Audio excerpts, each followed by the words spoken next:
Amém, queridos? Graça e paz. Vamos pincelar esse tema aqui. É um tema que eu quero tratar com mais cuidado depois, mas eu separei aqui alguns textos para a gente desfrutar. E o tema é esbofeteados por Satanás. Olha aí. 2 Coríntios, capítulo 12, versículo 7.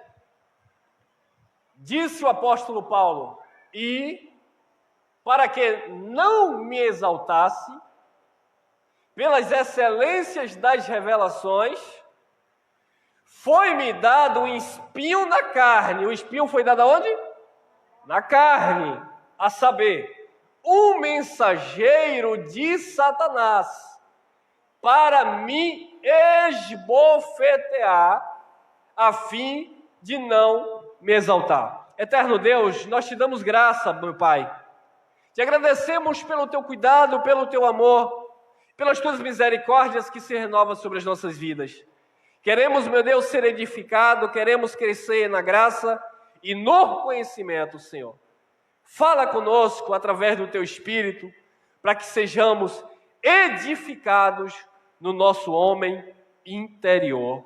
Amém e amém.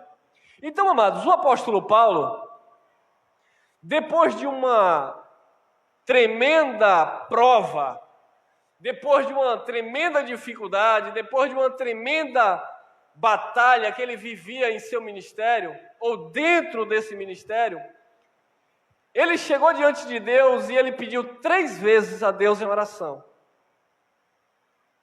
A título de curiosidade, é muito raro um judeu ele orar a Deus, pedindo a Deus a mesma coisa por mais de uma vez. É de cultura dele orar uma vez, pediu e descansou. Se Deus der, amém. Se Deus não der, amém. Abraço, querido. Então, meus amados, para o apóstolo Paulo chegar a orar 3 vezes, pedindo a Deus para que tirasse dele aquele espinho, era porque aquilo estava lhe machucando demais. Aquilo estava lhe ferindo, causando muita dor. E ele disse: para que não me exaltasse pelas excelências das revelações, foi-me dado um espinho na carne, a saber, um mensageiro de Satanás, para me esbofetear, a fim de não me exaltar. Então o espinho na carne de Paulo tinha um propósito, e aquele espinho tinha sido dado. Pergunta: quem deu aquele espinho a Paulo? O sistema religioso pode até dizer que foi o capeta. Não, foi o próprio Deus. E por que Deus lhe deu um espinho na carne? Para que ele não se exaltasse pelas excelências das revelações. Paulo tinha que estar submetido ao senhorio de Deus. E para que ele não se exaltasse, para que ele não se achasse superior a ninguém, Deus colocou um espinho na carne que ele classifica como mensageiro de Satanás. Meus amados, esse assunto ele é muito abrangente. Nós temos uma mensagem no nosso canal, eu esqueci o título agora, mas é alguma coisa, o espinho na carne de Paulo. Os espinhos na carne de Paulo era todo um contexto do ministério que Paulo viveu.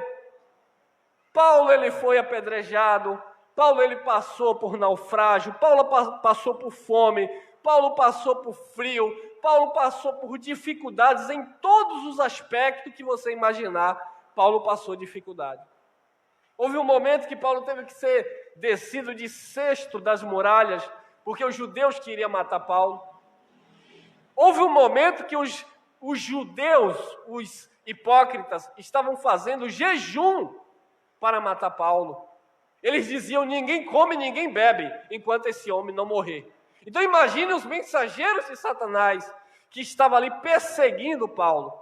Então o ministério de Paulo foi um ministério árduo, porém já tinha sido profetizado. O próprio Jesus havia dito, está lá no livro de Atos capítulo 9, versículo 15 e 16, o próprio Jesus disse: eu vou mostrar para ele o quanto ele deve padecer por amor ao meu nome. Então, Deus enviou mensageiro de Satanás para esbofetear Paulo. Primeira coisa que a gente tem que analisar é que Satanás aqui não é um ser, é um adjetivo, porque Satanás, ele é nos originais substituído por adversário. Então, se tivesse aqui, Deus enviou um mensageiro do adversário, ou seja, de um sistema que era contra a Jesus. O mesmo Paulo, em 2 Coríntios, no capítulo 11, no versículo 13 ao 15, Paulo diz que existiam muitos falsos apóstolos que se transfiguravam, disfarçavam em apóstolo de luz, em apóstolo de Cristo, mas na verdade eles eram ministros de Satanás. Por quê? Porque eles tinham uma mensagem contrária à mensagem de Cristo. Eles eram opositores. E Paulo disse, eles dizem que são apóstolos de Cristo, mas eles são ministros de Satanás.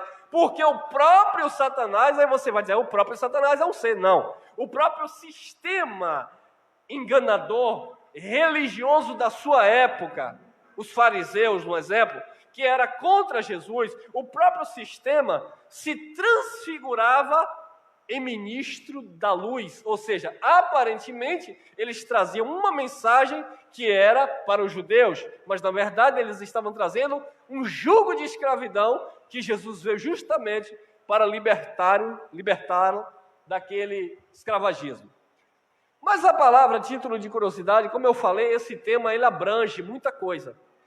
Então, o mensageiro de Satanás na vida de Paulo, nós podemos entender como uma dificuldade geral do ministério de Paulo, mas nós também não descartamos o sentido literal da palavra esbofetear.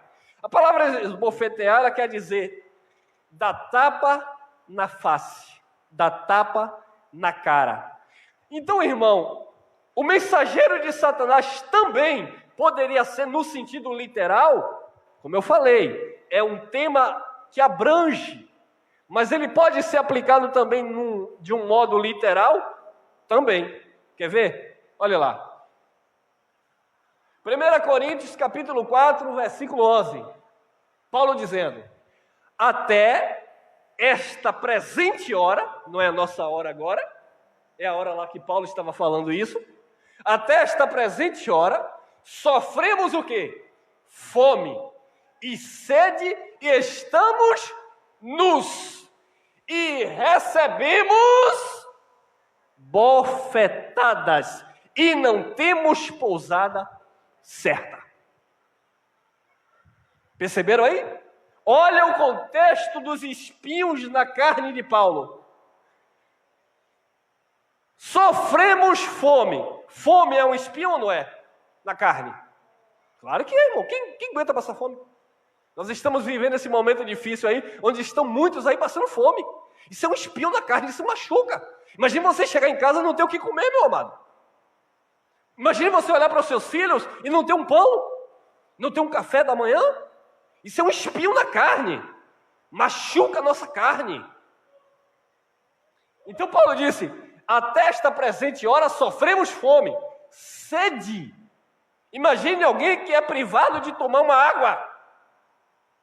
Sofremos sede e estamos nus, despidos, descobertos.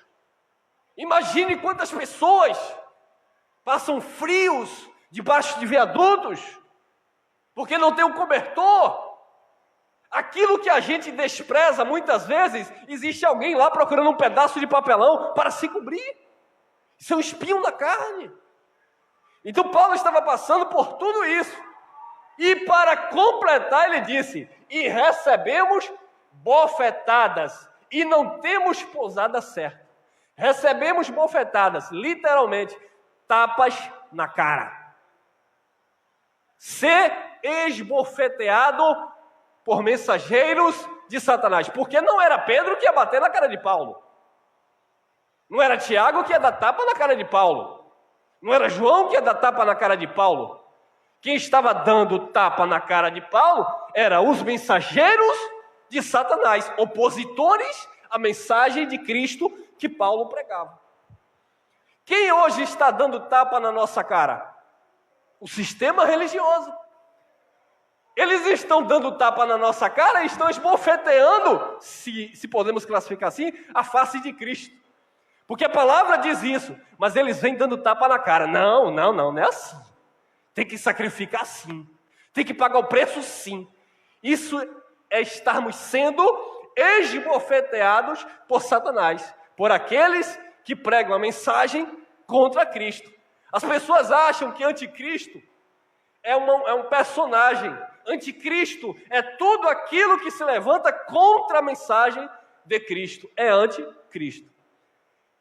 Paulo também disse que não tinha pousada certa. Isso nos lembra de quem? Do mestre. Jesus ia passando e um jovem disse: olha, por onde tu for te seguirei. Por onde eu for você vai me seguir?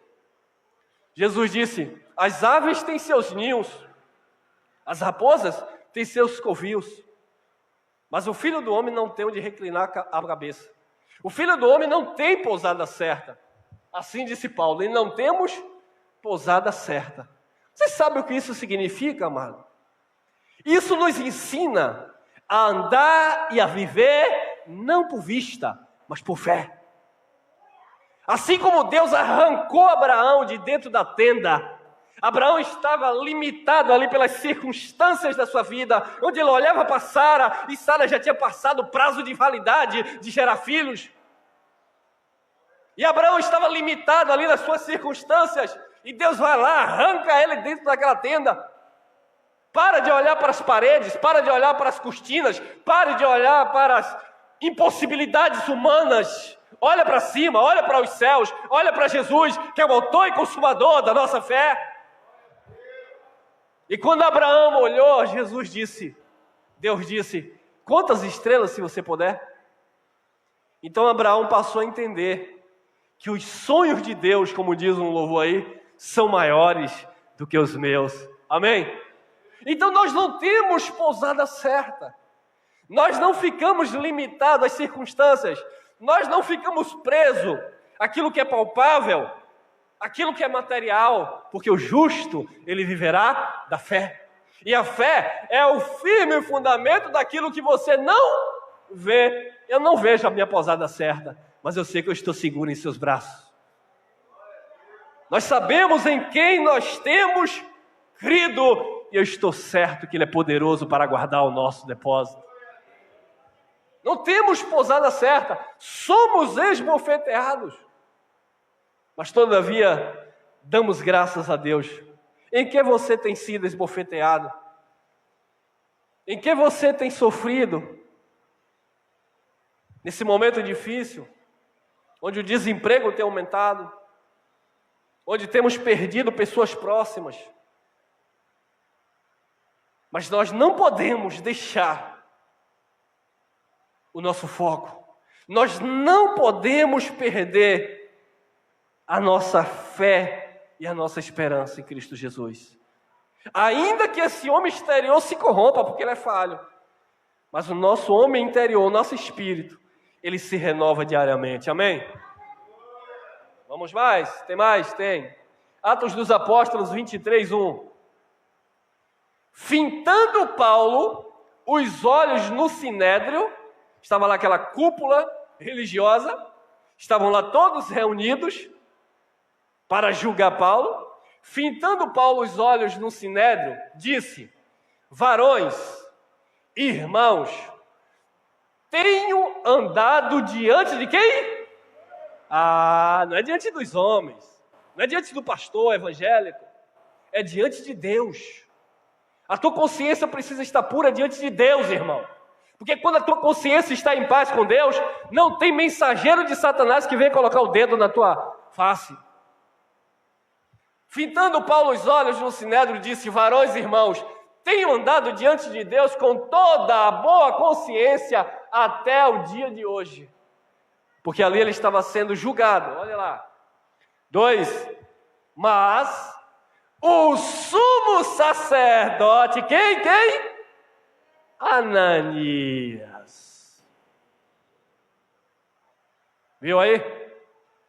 Viu aí que não foi um feiticeiro? Viu aí que não foi aquele daquela religião lá que não dá sangue? Viu aí que não foi aquele da religião que sobe escada de joelho? Viu aí que foi aqueles que se diziam adoradores de Deus? Viu que foram os principais da religião? Quem era Satanás no contexto bíblico?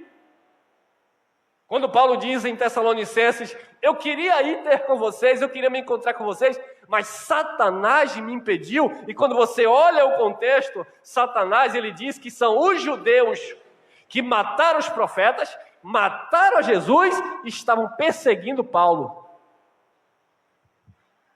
Mas o sumo sacerdote, Ananias, mandou aos que estavam perto dele, que o quê? Que lhe esbofeteasse na boca. Pá! Tapa na cara de Paulo. Quando Paulo começou a se defender, o brocão comeu. Imagine, irmão. Eu não sei vocês, irmão. Mas um tapa na cara, ele é mais afrontoso, mais indigno, mais vergonhoso do que um soco, do que um... Imagine, irmão. Alguém chegar na face de alguém e dar um tapa. Pá. Uma afronta.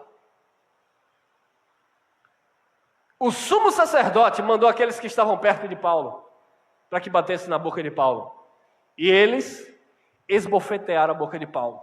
Não é nem dar soco, é mão aberta, esbofetear. Tapa na face. Imagine a humilhação. Imagine alguém estar falando de Jesus, falando da graça, do amor de Deus, e um sumo sacerdote, um religioso, que dizia seguir a palavra de Deus, mandar os seus mensageiros dar um tapa na face do apóstolo Paulo. Percebe que também existiu o sentido literal? Tem mais? 23, Atos 3. Então, Paulo lhe disse, Deus te ferirá. Paulo lançou a praga, irmão. Paulo amaldiçoou. Deus te ferirá, não sou eu que vou te ferir. Quem planta, colhe, meu irmão. É Deus que vai te ferir. Olha lá. Então Paulo lhe disse, Deus te ferirá, parede branqueada. Tu estás aqui assentado para julgar-me conforme a lei, e contra a lei me manda ferir?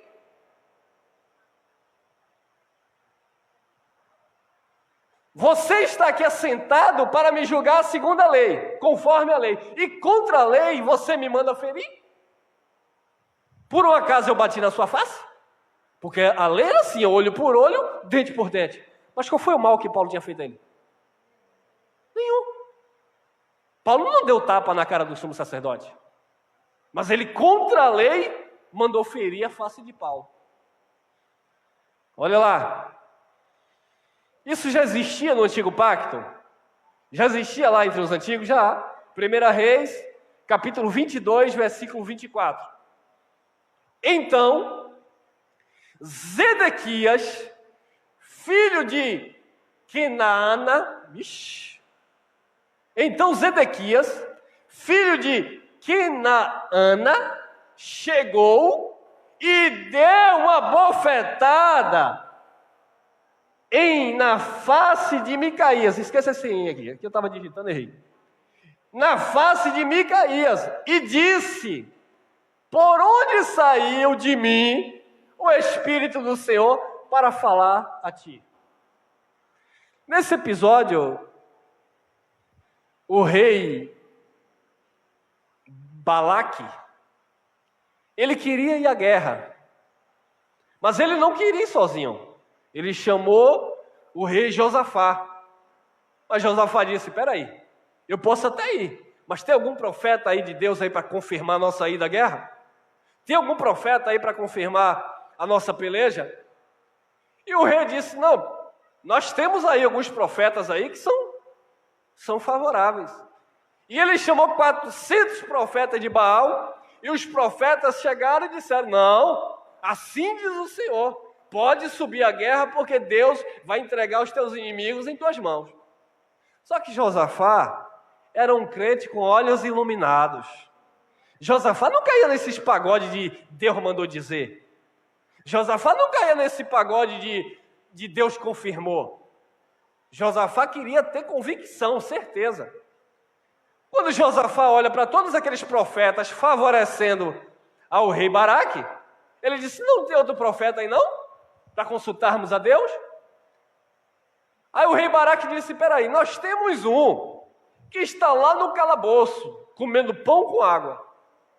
Comendo pão que o diabo amassou, né, irmão? Aí Josafá disse: chama ele que eu quero ouvir. Chamaram Micaías.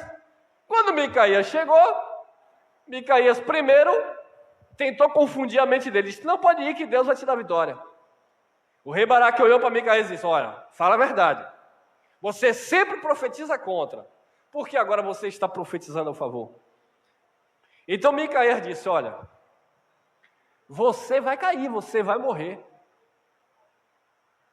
E aí quando eles disseram isso, Zedequias, filho de Kenaana, chegou, deu uma bofetada na face de Micaías e disse: por onde saiu de mim o Espírito do Senhor para falar a ti?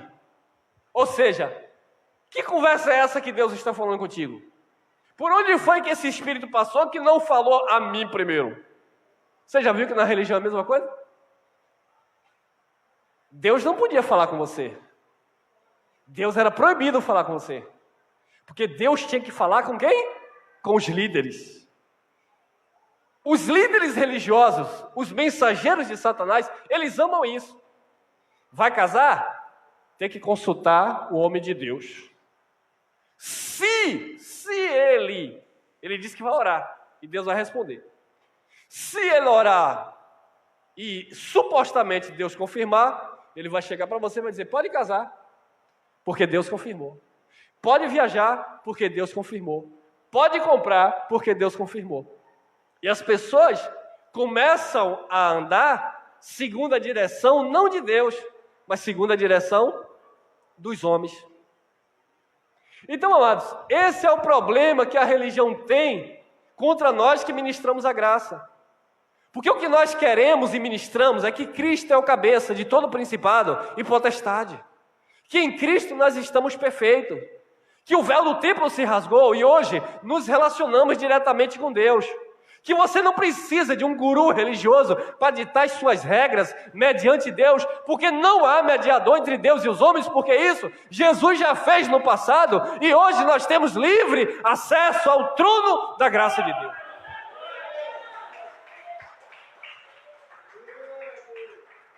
O que nós fazemos hoje é ensinar a igreja, comprovando isso, testificando isso, pelas Escrituras, que o Espírito de Deus não está em alguém específico que vai direcionar a tua vida. O Espírito de Deus, ele habita em você, e quando você se relaciona com ele, tem comunhão com ele, é ele que vai direcionar a tua caminhada.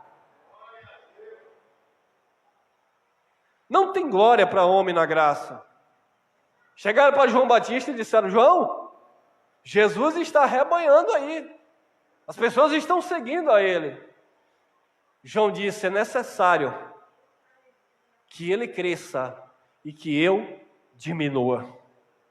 João disse: eu me alegro por ser convidado para a festa. Mas tem gente que não se alegra por ser convidado para a festa. Tem gente que quer ser dono da festa. João disse: eu me alegro por ser convidado. Eu me alegro apenas por ser filho. Eu me alegro apenas por ser honrado por ele. Mas as pessoas, os mensageiros de Satanás, não querem isso. Não querem glorificar a Deus. Eles querem glorificar os seus templos, as suas instituições. O seu nome tem que estar em primeiro lugar, a ponto de alguns colocarem a sua foto na fachada, para dizer de fato quem é o dono daquele negócio ali. Quem é o dono da boca. Então, deram uma bofetada na face de Micaías. Simplesmente porque Micaías falou a verdade. Um mensageiro de Satanás veio, assim como Ananias com Paulo, e esbofeteou a face de Micaías. Olha lá. Jeremias capítulo 20, versículo 2. Mandou Pazur espancar o profeta.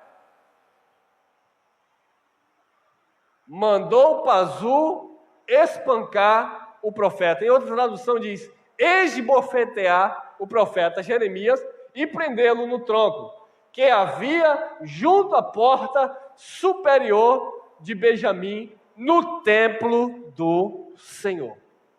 No templo do Senhor, lá no Antigo Pacto. Quando Jeremias começou a profetizar sobre as desgraças que iriam acontecer, sobre o juízo que Deus iria trazer, mandaram Pazur espancar o profeta, esbofetear, esmurrar o profeta Jeremias. Então observe que isso já era um costume antigo.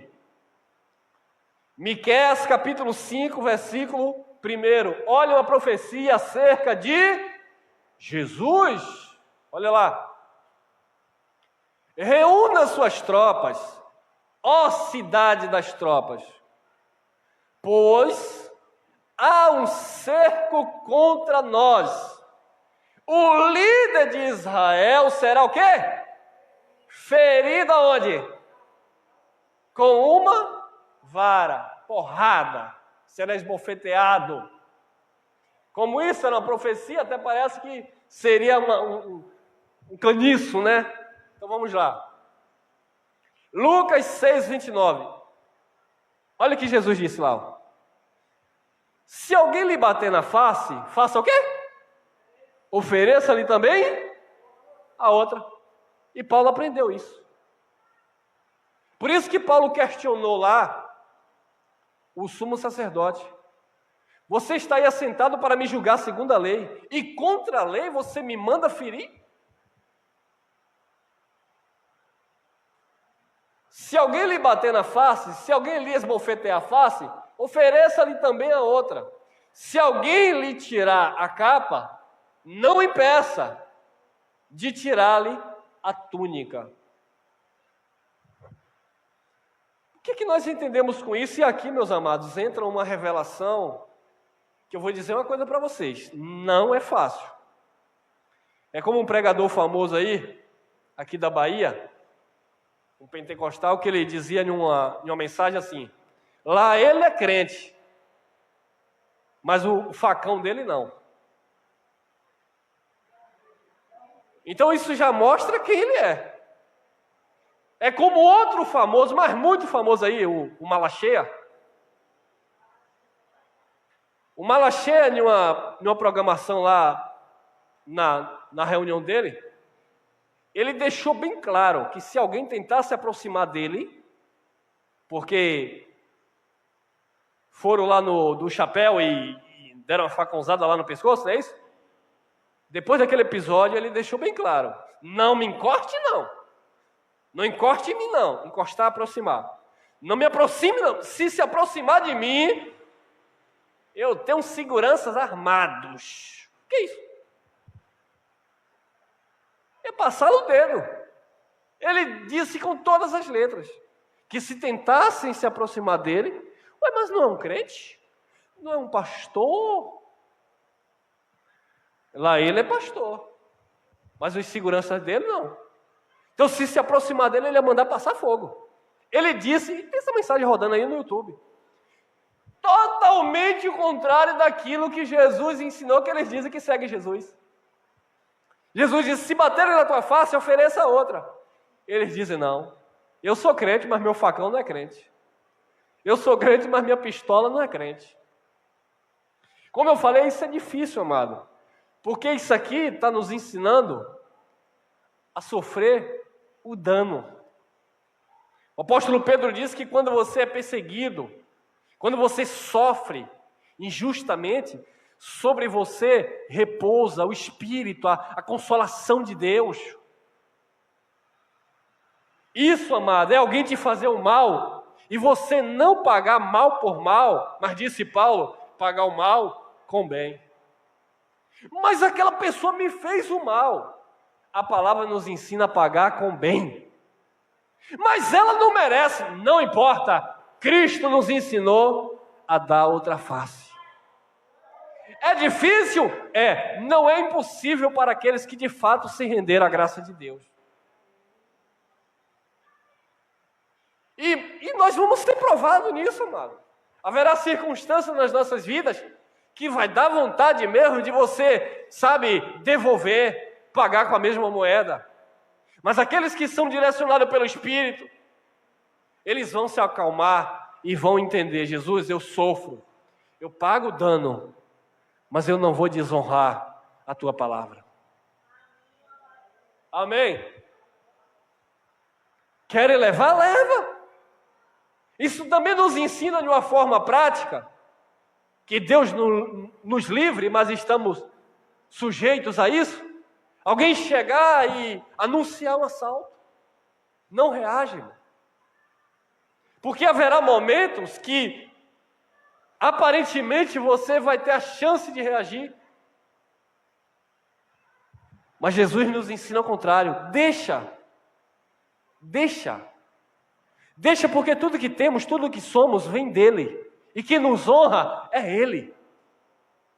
Fique em paz com Deus. João capítulo 18, versículo 22. E tendo dito isso, um dos criados que ali estavam, deu o quê? Deu uma bofetada em Jesus. Jesus foi o que aí? Esbofeteado por um mensageiro de Satanás. Assim como Paulo.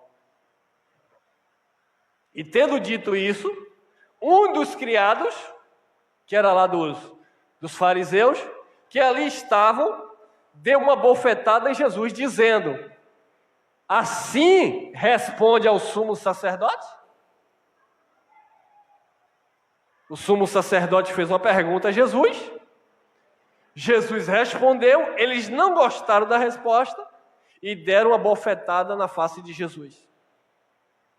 Jesus reagiu? Não, porque Jesus já tinha ensinado: quando baterem na face, ofereça a outra. Exatamente como aconteceu com o apóstolo Paulo.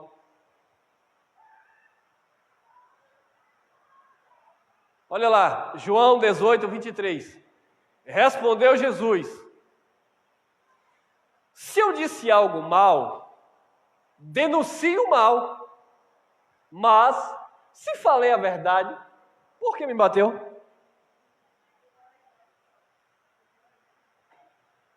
Se eu fiz algo mal, denuncie o mal que eu fiz. Pode me penalizar? Pode me condenar? Qual foi o mal que eu fiz? Mas se eu falei a verdade, por que me bateu? Mesma coisa de Paulo. Por que você me bateu? Eu não fiz nada contra você. Bateram porque eles eram o quê? Mensageiros de Satanás. Toda vez que você for falar desta graça, aqueles que não receberem, eles vão bater na sua face. Você é um herege. Que igreja é essa que não dá o pão da ceia? Que igreja é essa que não batiza nas águas? Que negócio é esse que vocês dizem que o pastor de vocês é Jesus e não tem um líder para ditar as regras, abençoar vocês? Isso são os mensageiros de Satanás. Aí você pode dizer: irmão, antes que você pense dessa forma, irmão, então quer dizer que essas pessoas são filhos da perdição? Não. Mensageiros de Satanás são aqueles que têm uma mensagem contra Cristo. Não significa que eles são filhos da perdição. Porque muitos dos nossos irmãos que estão aí, até se reunindo nesta manhã, eles são filhos de Deus, mas eles também são mensageiros de Satanás. Porque Satanás é um adversário e eles trazem uma mensagem contrária à mensagem de Cristo. Então eles são mensageiros de uma palavra contrária à palavra de Jesus. Amém? E eu vou bem perto, irmão. Muitas vezes o mensageiro de Satanás está do teu lado, na tua casa. Pertinho de você. É porque você crê nessa palavra, você glorifica o Senhor por intermédio desta graça, e alguém do teu lado está ali te criticando, zombando de você, dizendo que você é desviado, que você é desegrejado, que você é isso, que você é aquilo, esperando você perder o emprego para jogar na sua cara, que é porque você não dá mais dízimos, dizendo que você não come o pão da padaria de seu Joãozinho da noite passada, que ele suou no pão a noite toda para você comer no outro dia e dizer que é o corpo de Cristo. Eles são o quê? Mensageiros de Satanás, uma mensagem contra a Jesus. Alguns são filhos de Deus, ou a maioria, que trazem uma mensagem oposta. E outros são, de fato, perdidos mesmo, que estão aí para cumprir os desígnios do Pai. Respondeu Jesus: se eu disse algo mal, denuncie o mal. Mas se falei a verdade, por que me bateu? Mateus 26, 67 e 68. Então, olha para isso, irmão. Então, cuspiram-lhe no rosto e lhe davam o quê? Murros, e outros o esbofeteavam. Os mensageiros de Satanás. O texto de Paulo, algumas pessoas dizem assim: não, mensageiro de Satanás era alguém que trazia uma mensagem. Nem sempre, irmão. Nem sempre eu tenho que levar o pé da letra. Aí tem uma linha de pregação que algumas pessoas dizem: não, ele era mensageiro, então ele trazia uma mensagem contrária à de Cristo. Não, mas o texto lá, Paulo disse que ele bateu mesmo em Paulo. Mas ele também era um mensageiro, alguém que foi enviado para fazer alguma coisa. Não no sentido literal apenas de dar uma mensagem, mas de cumprir uma ordem de alguém superior. Então cuspiram-lhe no rosto e lhe davam murros, e outros o esbofeteavam. Olha a humilhação que Jesus passou. Cuspiam o rosto dele, davam socos no seu rosto, e outros batiam com a mão aberta, esbofeteavam. Dizendo, eles batiam e diziam o quê? Dizendo: profetiza-nos. A linguagem mais comum de hoje é adivinha, né? Adivinha. Profetiza-nos, Cristo. Quem é que te bateu? Eles batiam, davam soco em Jesus, vendavam os olhos de Jesus e mandavam Jesus adivinhar quem era que estava batendo. Já que tu és o Cristo, adivinha aí quem é que está te batendo. Assim é o sistema religioso contra essa mensagem. Se levantam contra, mas batem forte, amado. Mas nós não podemos nos calar. Pelo contrário, Paulo diz que nós devemos tapar a boca dos mensageiros de Satanás, dos contradizentes. Amém? E como é que você vai tapar? Revidando a força? Não. Pregando a verdade. Mas mesmo pregando a verdade, eles vão te bater? Aí é que vai bater. Mas Jesus ensina: vira a outra face. Não é para pagar mal com mal. Eu lembro que quando nós começamos aqui o nosso canal no YouTube, mas eu apanhava, irmão. Herege, filho do capeta, desviado. A minha esposa outro dia viu um comentário, ela teve dor de cabeça, quase passa mal. Aliás, passou mal. Um dizendo assim: toca fogo nesse Satanás. Aí eu falei para ela: se você não aguenta, então nem vem, nem olha, porque nós somos esbofeteados por Satanás o tempo todo. É você estreito. Família que não quer nem conta comigo. Abraça, beija. Mas no que tange a palavra, a evangelho, não querem conta comigo. Eles lá e eu cá. Por quê? Porque essa mensagem incomoda eles. Eu vou brigar por causa disso? Não, quem fez tudo foi Deus. Se Deus não abriu a mente dele, eu que vou abrir? Não. Eu quero reinar em vida, em perfeita vitória. Se eles estão aí lutando com Satanás que não existe, se eles estão aí fazendo campanha, propósito, enriquecendo aí os homens, problema deles. Eu quero estar em paz com Deus e é isso que nós passamos para a igreja de Cristo, amém? Profetiza quem te bateu?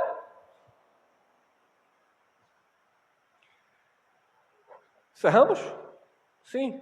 Jó, capítulo 16, versículo 10. Os homens, olha lá, essa é a forma mais comum que nós levamos bofetadas. Os homens abrem sua boca contra mim, esmurram o meu rosto, com zombaria e se unem contra mim. Foi o que Jó declarou. Esta é a forma mais comum que nós somos esbofeteados hoje. Porque hoje não vem literalmente, né, bater na nossa face. Mas vem com o quê? Com a língua, com a boca, zombando, desfazendo, menosprezando. Você está doido? Você está numa seita. Amém? Eu estou numa seita, você sabe o que é seita? Eu estava falando outro dia que as pessoas veem uma frase, mas não entendem nada do que aquilo significa. Você é um herege. Amém? Você sabe o que é um herege? Você sabe de como surgiu essa palavra heresia? Que foi da igreja, a mãe, a igreja oficial romana? Que quando alguns se levantavam contra a doutrina deles, eles diziam, herege. Vocês estão deixando o verdadeiro ensinamento. Vocês estão se apostatando. Para eles, os que estavam saindo daquele sistema eram considerados como hereges. Porque herege é todo aquele que se levanta contra uma doutrina que é errada. Então nós somos hereges para o sistema religioso. Porque nós nos levantamos contra uma doutrina errada. Para eles, você nunca vai estar na verdade. É como o Papa diz, que os protestantes estão todos desviados. Porque saíram da verdade e seguiram os seus rumos. Para ele, todos nós estamos, nós não, os protestantes. Eu não tenho nada a ver com protestante. Eu não sou protestante. Eu protesto contra as mentiras, independente de quais sejam. Nós somos cristãos. Nós não estamos entrelaçados em reforma luterana, nisso, em aquilo, porque tudo é sistema religioso perverso. Então, nós somos herege porque nós nos levantamos contra um sistema mentiroso. Para ele, você vai continuar sendo herege. Nós somos seita. É isso que eles dizem, vocês são seita. O que é seita? Seita é uma aceitação de uma doutrina. Chamavam Jesus de quê? A seita do Nazareno. Porque as pessoas aceitavam a mensagem de Jesus de Nazaré. Então eles classificavam Jesus como a seita do Nazareno. Por quê? Porque as pessoas aderiram à mensagem de Cristo. Então nós que estamos na graça, que abraçamos esta palavra, nós vamos ser chamados de hereges, nós vamos ser chamados de seita. Por quê? Porque aceitamos uma mensagem que eles não aceitam. Isso que é a definição de seita, né? Que as pessoas misturam tudo aí e confundem a mente dos filhos de Deus. Tem outra colocação muito comum que nós vamos ouvir, que são essas pessoas esbofeteando com a boca. Alguém lembra de outra aí? Além de seita, de herege? Outras comuns é ser filho do diabo, né? Eles vão sempre nos chamar de filho do diabo. Lembrando que a palavra diabo no grego, diabolos, quer dizer o quê? Caluniador. Satanás quer dizer opositor. Então eles vão chamar você de filho de Satanás, ou Satanás. Satanás quer dizer opositor. Ok. nós somos opositores a essas mensagens mentirosas. Para eles, para o sistema, você vai ser mesmo Satanás. Mas quem conhece a palavra vai entender que Satanás aqui não é quem segue a Cristo, mas é aqueles que pregam contra a mensagem de Cristo Jesus. Amém, queridos? Guarde essa palavra no teu coração. Não fluiu muito bem também, porque eu peguei aqui na hora aqui, mas eu espero que tenha dado para vocês se edificarem. Nós estaremos sempre sendo esbofeteados por mensageiros de Satanás, ou como disse Paulo, por Satanás, que são aqueles que se levantam contra a nossa fé, contra o nosso entendimento, contra aquilo que nós praticamos em Cristo Jesus. Todavia, glorificado será sempre o nome do Senhor através das nossas vidas. Amém? Graça e paz.